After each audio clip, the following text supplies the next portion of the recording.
Okay, hey everybody. Hi! We are back. Some of the art team in the room now. I'm Justin. I worked primarily, on the characters of the game. And I'm Bob. I'm the art lead, and I primarily work on the environment and pipeline and stuff like that. yeah, so we're going to look for a game here, and we can talk about a little bit of... Oop, we're still on a short break, it says. Oh, I lost my Wi-Fi. Oh. Well, I think we're good. are we? Yeah. Come on. Okay. We're just going to queue up here. Oh, it still says. Scene go. So you want to go back to scene camera. There we go. We're back. Oh, okay. Sorry. We're learning. I don't think it's working here.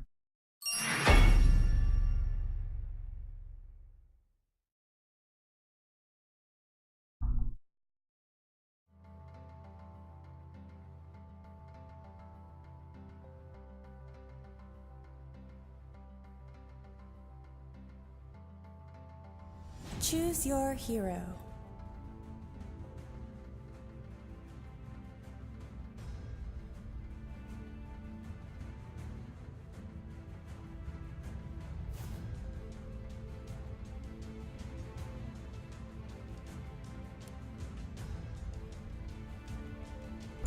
Yeah, good to go. Okay, sorry everybody. Had a bit of a mix-up there. So anyways, again, we're from the art team, and we're going to try not to embarrass Artillery too bad with our gameplay here. So I am going to choose Hydros. He hasn't been played yet today. Hydros. He's probably my favorite character. For me, I feel like it has a bit of a lower skill cap. I try to throw myself at the enemy and give my allies as much opportunity as possible to do damage and to push. Giant staff for smashing. He definitely has that. And It's healing. super fun to make.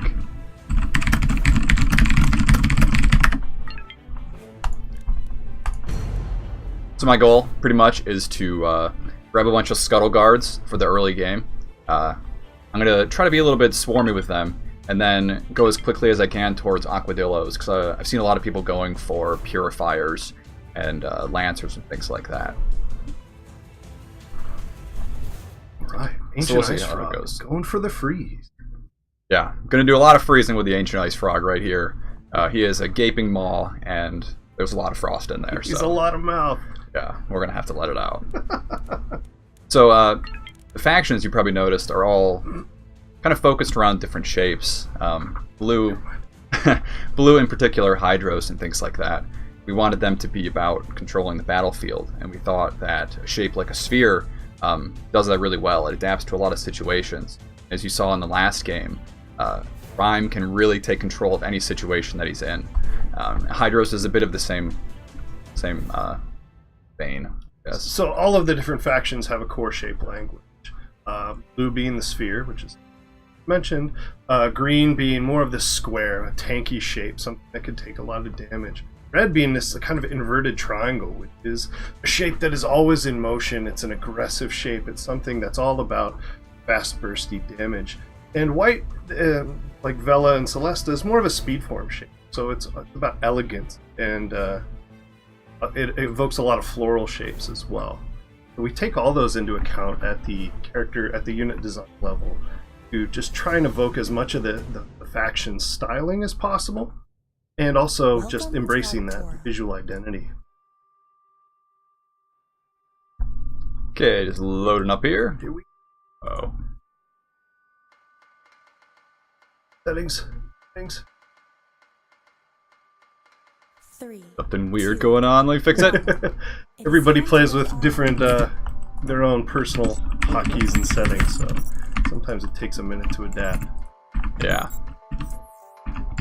So here we go, right up front. We're going right after the camps, and these are these kind of plated caterpillar shapes. These guys who are just thorny and beasty. They're kind of inhabitants of the world, and they kind of look like they're almost wearing a bit of armor. I think I like that style to it. You know. Yeah, Hydros isn't too great at taking these first camps. He doesn't have a lot of damage, but he's extremely tanky and resilient later in game, which you'll see I can withstand a whole lot of damage and heal the allies and really create a lot of space in the battlefield where everyone else can attack. One thing we took into account when we were building this map is kind of being able to district the different areas of the map visually so that you have a decent awareness where you're looking, where you are geographically in the map without having to look at the mini-map all the time. So you'll notice this kind of northwest corner has a lot of orange trees, reds, and a lot more of the grass, whereas the kind of southeast side is these squarish, cube-shaped purple trees, much more grays and dirts, so that you kind of have a sense of districting.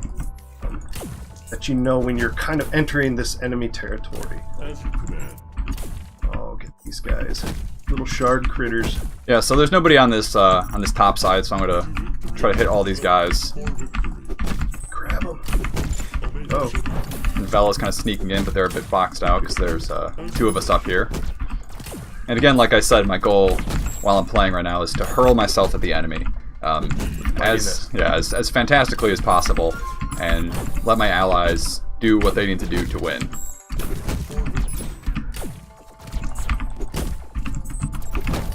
Alright, Amelia likes the districting on the map. Thank you. Went through a lot of map iterations to get here. Yeah, our maps have changed. This is actually the smallest map in our development history. We've had much larger maps, and that was something that we just kept condensing down to really embrace the battling-centric different districts in this map. These small little pockets that are really encourage battling. They all have multiple accesses and multiple escapes. Nice.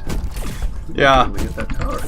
I'm not entirely sure why I'm doing this, if I'm completely honest. It seemed like an opportunity, and I just need to. I mean, we might lose a couple of units here. I don't know if this is, the best idea. So right now I'm just making a couple more scuttle guards. We've got this hero pretty locked down. I'm gonna go around them, swarm them. Hey, that worked out pretty well for me. I don't say that often in this game. So Zemo LOL, you were asking about an art book. We haven't released a lot of concept art yet beyond just the unit portraits that you find on the website or within the game itself.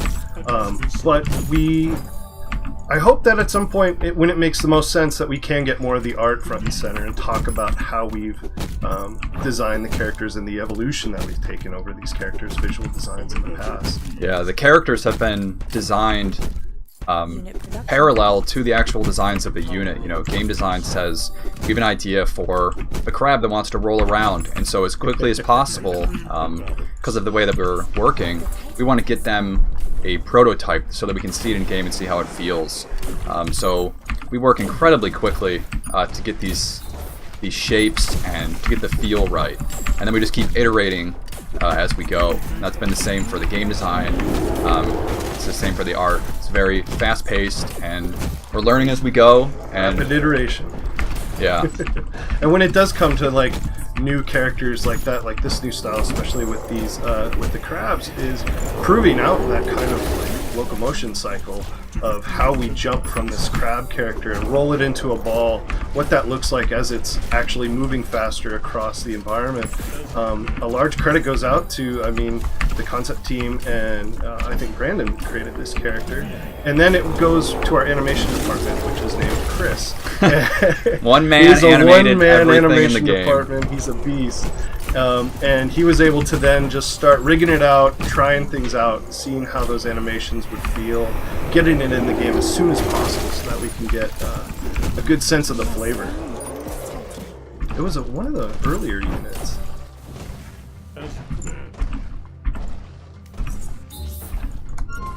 Yeah, so we just won that first Titan. Done. Yeah, thank you. I mean, Oh god.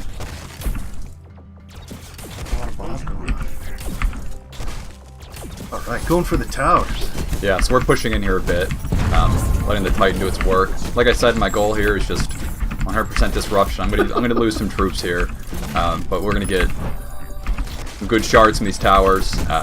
Pick off as many more expensive units as we can, because our scuttle guards aren't that expensive. Good job. Thank you, sir. So another aspect of that kind of districting that I was talking about earlier is just showing that. So we have a top-down game where you're looking at the ground constantly. So we try to make sure that when you're transitioning to a new space, we're changing the way the ground looks so that you get that extra sense of geography and kind of those spatial relationships, which is why you kind of have this plateau up in the corner that's very grassy, kind of a dirt grassy lower level, and then down in the center is this gray stone with this kind of textile compass rose emerging from the center. And that the styling of that centerpiece is really about showing you the axes of the map itself. It's this central point. You have these long kind of tech arms which are pointing directly to each archive, and then kind of this lateral crisscross, which kind of gives you a sense of the line of scrimmage. Yeah, everything in the map design, is meant to lead your eye to where we want the player to go, to help everyone get into this world as quickly as possible and not worry about the technical aspects of everything. And that also goes into the character design as well. We want everything to look like either is very fragile, it's very aggressive, it's very, very supportive. And that comes down to the shape language that we developed. We're going to try to grab this middle camp here, but I have a ward, so I'm a little bit worried. Don't get ambushed. We're gonna go for it. Oh. And the critters in the corners, they kind of have these ears which are shaped like the bioshards themselves, so that you'll see as a little flare that Chris did the animation, when they die, they have little shards fly off their head to kind of just reinforce that nice sense of calm. I love running over these little glowy bits in the environment and have them go counter. Nice. It looks like we're taking both medium camps in the center, which is going to be a pretty big win for us. It's going to give us tons of resources to push in with our larger units on the next Titan push. So I'm going to go ahead and upgrade to tier 3 here, because like I said, I just want Aquadillos, and I just want to jump into battle. Maximum disruption. Yeah, that's my only goal here. More people might have a more concise plan, but I have to keep it loose. I think one thing that's really cool about the Aquadillo is that it can actually jump between terrain heights. Yeah. So in some of these areas where you have trees in the middle, the Aquadillo can actually jump through and do a really nice ambush move to get the drop on you. We got an ion cannon set up over there. Oh yeah, we're pretty sneaky over here. Team Ion Cannon. Team Juggernaut as well. Oh, wow. And that is a hardy push. I'm essentially loitering while killing caterpillars in the jungle. Make that money. Forest, I guess it's not really a jungle. So we're upgrading to tier 3 here. I'm going to grab a whole bunch of shards. Tech level 3 unlocked. Hey, unlocked. Nice tech level 3. Yeah. Pretty sweet. I'm just kind of zoning here a bit, waiting for the next Titan. As far as the center area, Brandon did some cool work putting a lot of scratches and stuff on the central metal plate to just kind of imply that things have emerged out of this thing before and scratched up the ground during all these vicious battles. This was all during our last push for Open Alpha, and the iteration Just the past couple weeks was incredibly fast. Between the creation of the Titans that you see, the creation of their VFX, which I think took place during one day. That was one day. Creation of this center plate, this vortex we have here. It all came together. From the depths they emerged. Shockingly fast. I think I lost my concept of time for a couple weeks. Alright, first Aquadillo is coming out. Titans respond. Finally, Operation Aquadillo is a go. Man, it's all them back.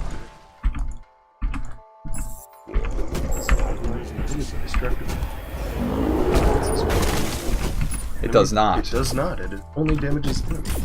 And now I see that T-Bow already answered that question. Sorry about that. Oh, it's okay. We're trying. Yeah, we're trying. I'm just going to zone him out here. Like I said, Hydros is incredibly tanky, so I'm fine with him being right in the front line, whereas a lot of other heroes, you might not want him there. I love the asymmetry of that hero, where he's got this giant shell on his one shoulder to offset this battling mace that he just crushes skulls with. It's almost got our Aquadillo, so we can start to jump in on these guys. That's a massive flank down here by Eris. Dropping her ulti on all these little guys. Oh my god, that's a lot of XP. Go, go, go. So the slow from the scuttle guards is incredibly effective at picking off these small units. Each of them can slow a couple of them, and so you end up, you know, getting their entire back line. Any stragglers, you can grab them really easily. So you can see the shape language here, like in Alder's squad here, really coming together as well. Like, these are clearly squares. We want, you know, everything in green is based around cubes. It's like an incredibly solid shape, very sturdy. And you'll see that reflected in all the units. The more advanced ones, you might have to look a bit more to see where we really draw on those influences. To kind of jump back for a second, the kind of core artistic direction aesthetic that we're going for is this kind of overgrowth of tech. Nature is taking over a primarily tech-driven environment. And so you'll see that all these characters are designed in a way that they've kind of evolved out of this chaos of tech and nature, and so that there's technological elements of each unit. And some factions have embraced that tech more than others, like the red units, which are very the aggressive shapes. You'll see that these lancers are designed after a frill lizard. They're predominantly mechanical, but factions like blue and green, your Hydros, your Alder, and things like that, have a lot more of the organic going on. And the white faction as well has a lot of the tech, but each one of those embraces a different balance and kind of a different proportion of tech and nature in nearly every unit design. Here I am, hurling myself with no regard for my personal well-being into the enemy. Plan is going off without a hitch. They're accepting my they're accepting my offering. Eris got boxed in there pretty well.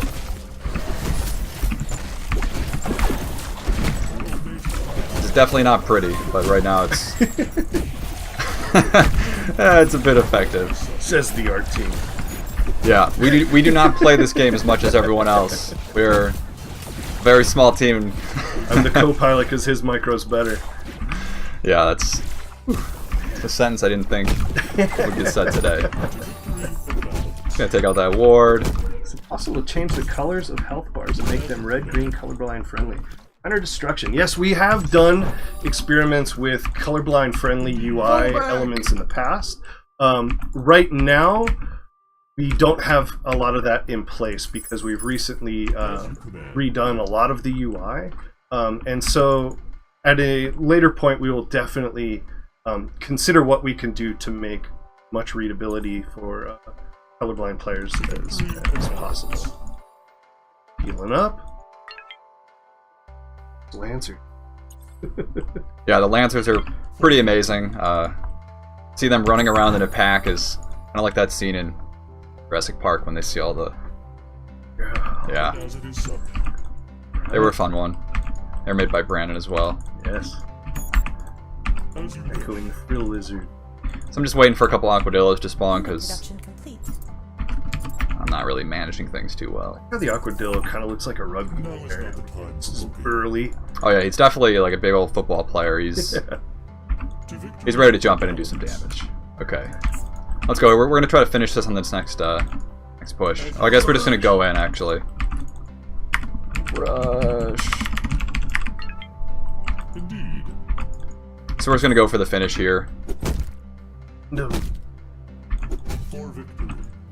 We're gonna try to just use the maximum amount of skill. What other game has square monkeys with Unit guns? production complete. Wild. Easy bullets. Yeah. Oh, ion cannon coming up. Defend it. Yeah. So we're just gonna defend these ion cannons and the jug and Wait until these guys get their siege set up and jump right on them.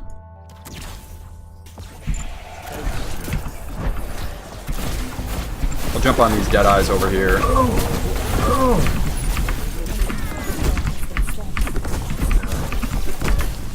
Harry for them. Yeah. Push back! You can do it! Raptors doing major single target damage.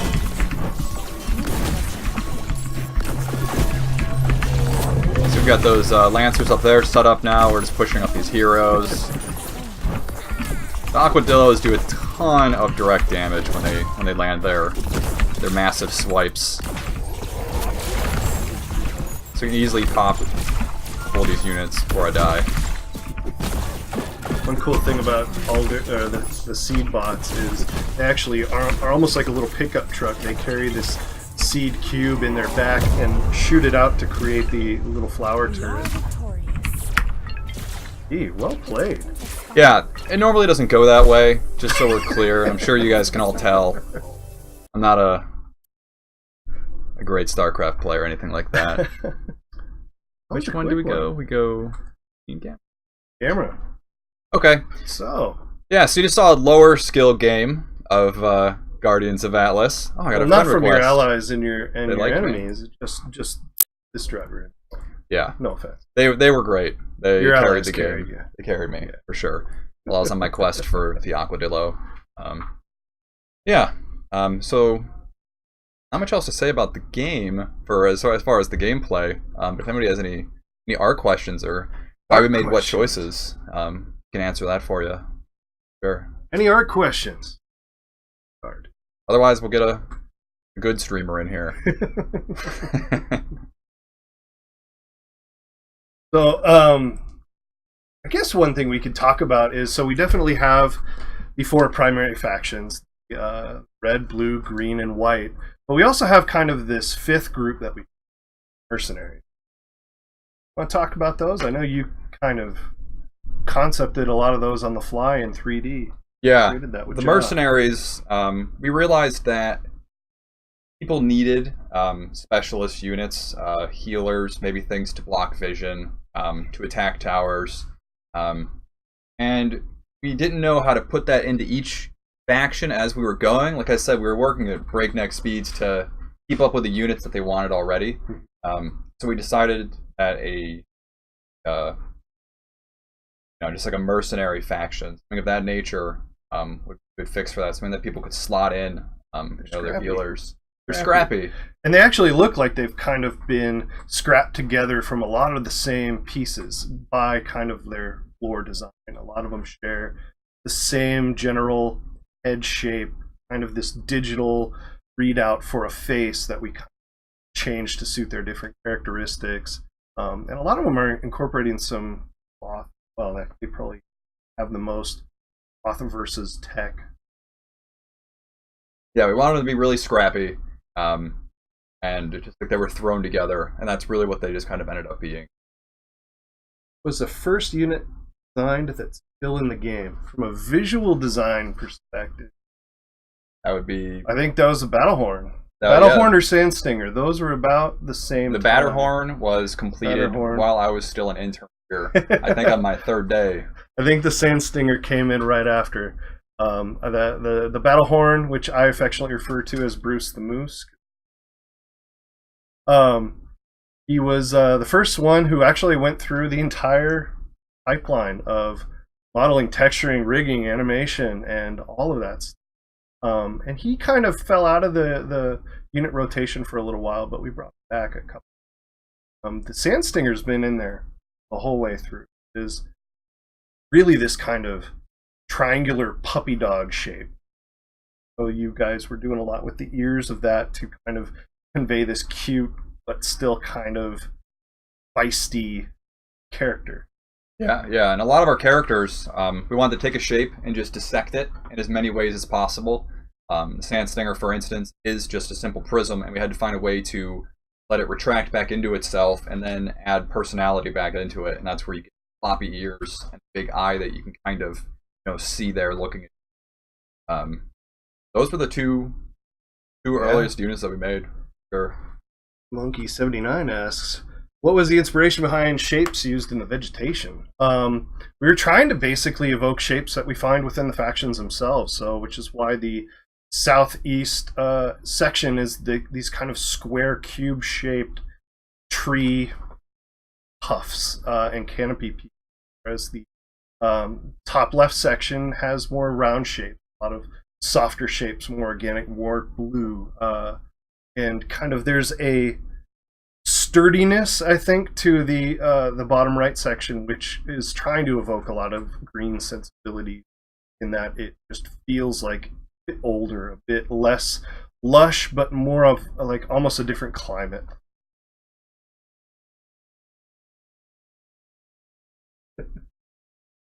Yeah. Look at the collection screen. Yeah, so beyond that, you guys probably noticed that there are humanoid characters in the game that are very, very different than all of the units. Go from piles of sludge to reanimated trees and howling commandos, square monkeys and little slug creatures. Then we have these humanoid characters. We wanted to add these in the game so that people had something to latch onto that was a bit more like them. It's hard to personify all of these characters enough that people identify them, as me. I'm in the game. I'm gonna run into battle and things like that. And I think that's particularly important in like White Faction. Celesta and Vela, very humanoid shapes, but a lot of the units within there are a bit more abstract, like from this more sci-fi speed form feel. There's not a lot of units in that faction that have faces, so it was important to kind of build them around a hero that people can more easily identify with and care about. I want to keep.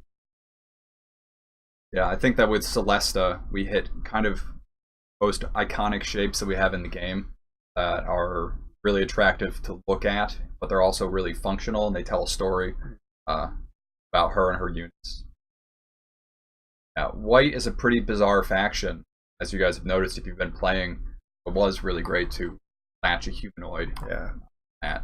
And an incredibly difficult faction to design. They're not just spaceships, They're incredibly intricate speed form shapes that detach and break up into smaller shapes, or strange oscillating tanks that are spheres, but they're not. They're very, very difficult but very rewarding to design. And it was important with White to kind of convey this futuristic sci-fi sense by making it like futuristic in fabrication. There's not rivets. There's not a lot of seams. These are almost like they're molded from a single piece of metal to kind of then evolve from beings and kind of imbued with this spark of the nature of something like the Precognitor, which is very unique, like flower-shaped head, but he floats around almost like a wizard and just wreaks havoc. Yeah, and so maybe just as a closing point, just want to say that we're really happy that you're all enjoying the art style. It's been the art team floats around 7 people ish. So yeah, the reaction that we're getting for all these units, really happy with, and we hope to just keep improving upon this as the devs keep improving upon the game. So we hope that you stay tuned and keep playing and help us make Atlas as great as we can. And tell us what you think. Archibob and Barrick, find us in the chat room. Talk to us, whisper to us, give us feedback on the forums. We want to hear. Art is a very personal thing, and it's a very subjective thing. And the more we get a sense of how you guys feel about it, kind of the better informed we are to make some of the choices we've been making and kind of adapt to or respond. Let us know. Cool. All right. Well, thanks, guys. We're going to sign off, and we will get a good player in here next. Okay. Bye, everybody. Bye.